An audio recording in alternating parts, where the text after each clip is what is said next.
ಶೋಭಾಯಾತ್ರೆಯಲ್ಲಿ ಪ್ರಚೋದನಕಾರಿ ಭಾಷಣ ಆರೋಪಕ್ಕೆ ಸಂಬಂಧಪಟ್ಟಂತೆ ಶಾಸಕ ಯತ್ನಾಳ್ ವಿರುದ್ಧ ತುಮಕೂರಿನಲ್ಲಿ ಎಫ್ಐಆರ್ ದಾಖಲಾಗಿದೆ.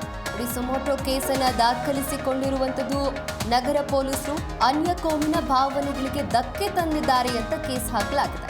ಪೊಲೀಸ್ ಸಿಬ್ಬಂದಿ ರಘುನಾಥ್ ದೂರಿನ ಮೇರೆಗೆ ಎಫ್ಐಆರ್ ಅನ್ನು ದಾಖಲಿಸಿದ್ದಾರೆ ಪೊಲೀಸರು.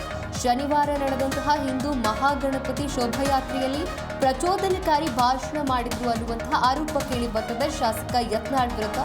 ಹಾಗಾಗಿ ಅನ್ಯ ಕೋಮಿನ ಭಾವನೆಗಳಿಗೆ ಧಕ್ಕೆ ತಂದಿದ್ದಾರೆ.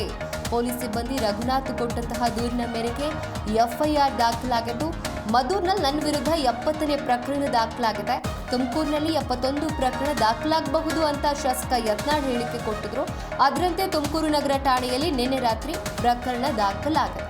ಶೋಭಾಯಾತ್ರೆಯಲ್ಲಿ ಪ್ರಚೋದನಕಾರಿ ಭಾಷಣ ಮಾಡಿದ್ರು ಅನ್ನುವಂಥ ಆರೋಪ.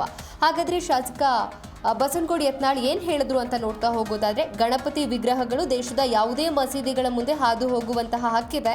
ಇದನ್ನ ವಿರೋಧಿಸುವವರು ಪಾಕಿಸ್ತಾನಕ್ಕೆ ಹೋಗಬೇಕು ಅಂತ ಹೇಳಿಕೆಯನ್ನ ಕೊಟ್ಟಿದ್ರು. ನಾನು ಅಧಿಕಾರಕ್ಕೆ ಬಂದ್ರೆ ಅಕ್ರಮ ಮಸೀದಿಗಳನ್ನ ಕೆಡವಲಾಗತ್ತೆ ಅಂತ ಎಚ್ಚರಿಕೆಯನ್ನ ಕೊಟ್ಟಿದ್ರು ಅನ್ನುವಂತಹ ಆರೋಪ ಕೇಳಿ ಬರ್ತಿದೆ. ಹಾಗಾಗಿ ಸುಮೋಟೋ ಕೇಸನ್ನ ದಾಖಲಿಸಿಕೊಂಡಿದ್ದಾರೆ ನಗರ ಪೊಲೀಸರು. ಅನ್ಯ ಕೋಮಿನ ಭಾವನೆಗಳಿಗೆ ಧಕ್ಕೆ ತಂದಿದ್ದಾರೆ ಅಂತ ಕೇಸನ್ನು ಹಾಕಲಾಗಿದೆ. ಪೊಲೀಸ್ ಸಿಬ್ಬಂದಿ ರಘುನಾಥ್ ದೂರಿನ ಮೇರೆಗೆ ಎಫ್ಐಆರ್ ಅನ್ನ ದಾಖಲು ಮಾಡಿಕೊಳ್ಳಲಾಗಿದೆ. ಶನಿವಾರ ನಡೆದಂತಹ ಹಿಂದೂ ಮಹಾಗಣಪತಿ ಶೋಭಾಯಾತ್ರೆಯಲ್ಲಿ ಪ್ರಚೋದನಕಾರಿ ಭಾಷಣವನ್ನ ಮಾಡಿದ್ರು ಅನ್ನುವಂತಹ ಆರೋಪ.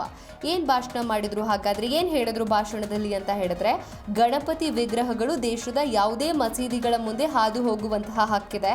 ಇದನ್ನ ವಿರೋಧಿಸುವವರು ಪಾಕಿಸ್ತಾನಕ್ಕೆ ಹೋಗಬೇಕು ಅಂತ ಹೇಳಿಕೆಯನ್ನ ಕೊಟ್ಟಿದ್ರು ಅಂತ ಆರೋಪಿಸಲಾಗಿದೆ. ಹಾಗಾಗಿ ಶಾಸಕ ಯತ್ನಾಳ್ ವಿರುದ್ಧ ತುಮಕೂರಿನಲ್ಲಿ ಎಫ್ಐಆರ್ ದಾಖಲಾಗಿರುವಂಥದ್ದು.